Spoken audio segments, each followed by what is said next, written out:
Well, good morning, everybody. Got a little morning in the shop here, giving some thought to shop organization. You know, from day one, we talked about how we're just working out of a small two-car garage style shop right now, and how we can make best use of limited space.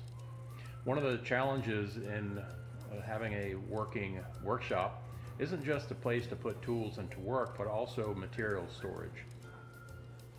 So if you'll notice, the shop is completely encased on the walls and ceiling with OSB. We actually have ducted heat and air into the shop too, which makes it very nice. Well, it creates a little bulkhead up overhead just above the side entrance door. Of course, there's the front overhead door. And so what I did is I took what would otherwise be dead space and made a very high shelf that was just high enough to be able to slip in some plastic totes. Those are some of our personal items up high. Now, frankly, I took the easy route in making this shelf and went and got some metal support shelf brackets and just simply extended their reach by using some 2x material to make them a little bit longer so I could support a single 2x10 spaced off the wall and some 2x2s at the back. And that was enough by far to carry the weight and also keep the totes from sticking too far out beyond the front lip of the shelf support. So my thought here is, how can I use this space here in such a way that when I or any friends of mine come walking in, maybe even if I have my truck parked right here, they can still walk down around here and behind my truck over to get upstairs. How can I use this space here without impacting the ability of ones to come in? I also want to give thought to the fact that where I've had a couple of stacks of sheet goods that I can just simply lean against the wall until I use them. Occasionally I acquire some long items, whether it be lumber or even some PVC pipe like I have on the floor right there. How can I get them up off the floor and have some storage for long items? So this is the problem I intend to solve today with a simple solution. Now if you'll notice, because I made these shelf supports out of 2x material plus a metal angle bracket, that kind of gives us some dimensional limitations on any cavities we can cut. You see here that we're looking at a nominal 3 inches off the wall to clear the side of the metal bracket, and identically a nominal 3 inches down from the top of the shelf support. So that will be a dimension that limits us as far as cutting the cavity out of this modular solution. So I promised you a simple solution, and this really is it. I had some leftover 1/2 inch veneer plywood around, and what I've done is I've simply cut some 16-inch by 16-inch square pieces out of these leftovers. And what I'm going to do is I'm just going to face screw these 16 by 16 square pieces, one on each shelf support, and I'm going to shape them in such a way that it will not be an impact problem with a person walking into it bumping their head. But I'm going to cut a cavity out of the middle of these squares in order to be able to shoot long material through and hold it up off the floor. So follow along with me here for a few minutes as I lay this out. What I've done here is I'm just trying to maximize space and take into account a few considerations. And let me just show you what I'm talking about. This would be the top inside corner of the bracket layout. What I've done is I've come in, pardon me for a second, I have come in 3 inches from the back, the side against the wall.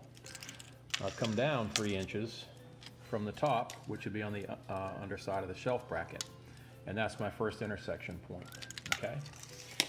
That's to account for the metal shelf bracket, as I'll demonstrate here in a few minutes. Over here, this would be on the leading edge top.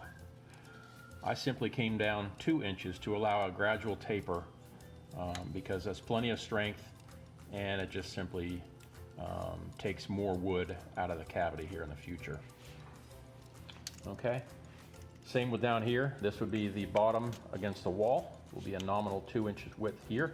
So the back will be a taper from a 2 inch up to a 3 inch. The top will taper from a 3 inch down to a 2-inch, okay? What I did on the bottom here is I just simply used the leg of my framing square, which is 2 inches wide, and I just drew a parallel line 2 inches across. That will give a bit of strength to carry whatever will be held in this new assembly. Then from here, all I did was come in a nominal 1.5 inches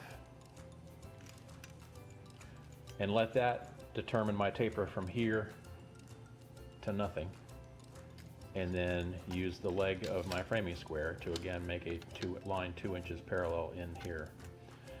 Next thing I'm going to do is I'm going to find a can, perhaps a spray can or a paint can with a radius that I find pleasing as a way of rounding off all these corners, especially down here, to prevent a future problem with somebody bumping their head on this.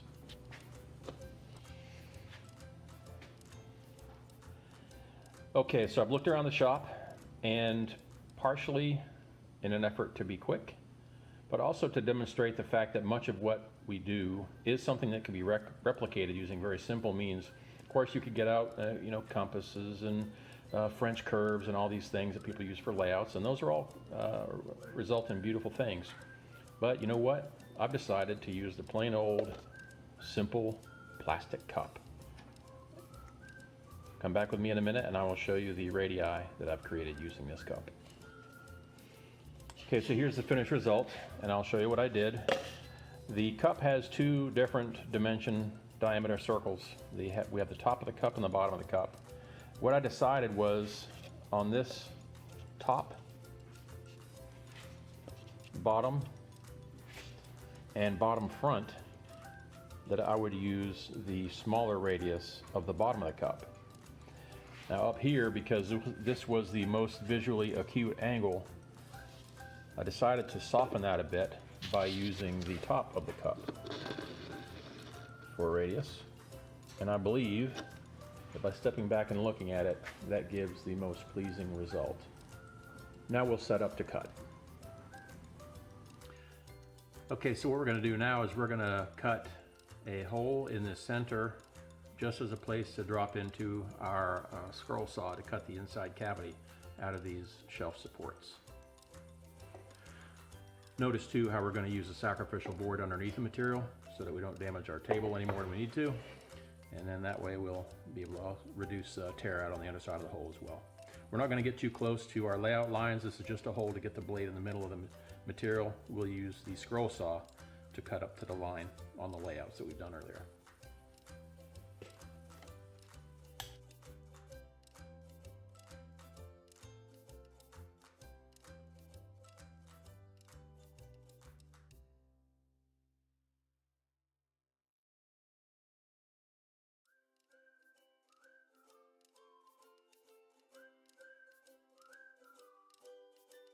Okay, so we have all 4 pieces here with a hole cut out of the middle. Now what we're going to do is we're going to set up to cut the inside cavity out of these shelf supports using my little modular workbench table add-on. You can also go back and check my playlist about the build of this add-on, and then there's another video I have about some upgrades utilizing a fence that pivots. Thus you can see the radius cut out here on the table, and also the fact that I've taken what was a router table insert out and dropped in a new insert that utilizes a jigsaw to make a little low volume, quick and dirty scroll saw out of a jigsaw. So stick with me as I...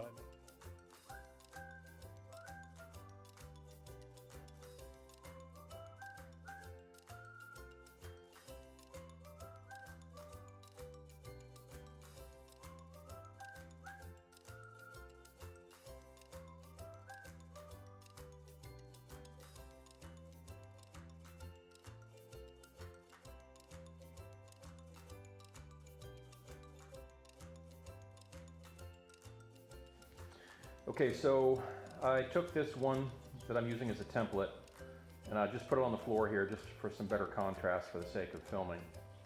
If you'll notice, I've got this oriented to where the right side of the template goes against the wall. The top of the template is on the underside of the shelf. So if you'll notice, let me switch the angle here just a little bit, you'll see that the front of this template is tapered in that 1.5 inches or so, as I showed on the layout lines. The inside, the radius, all the radiuses look good. And one thing I didn't talk about was the radius on the outside, the bottom corner template, where I talk about using the bottom of the plastic cup and the top of the plastic cup. The inside radius, I use the bottom of the cup. The outside radius, I use the top of the cup. I believe it turned out to be a fairly pleasing look. So next step is going to be to lay out some screw holes that I'm going to pre-drill, and then I'm going to go ahead and install these, and we'll see how it goes. So what I've done here is I've taken the 4 shelf brackets that I've made and cut them all out, radiused all of them, and then have now taped them together. The intent behind this is to lay out the holes on one and then to drill all of them simultaneously using the drill press. So this will help keep them in line. As you can see, I laid these holes out about 3/4 inch from the edge on the top and side. This will allow me to place my fastener dead center on the 2x material that make up the shelf supports I showed you earlier. Okay, next you'll see them installed. Okay, here they are installed. Let's put some stuff on them, see how they hold up.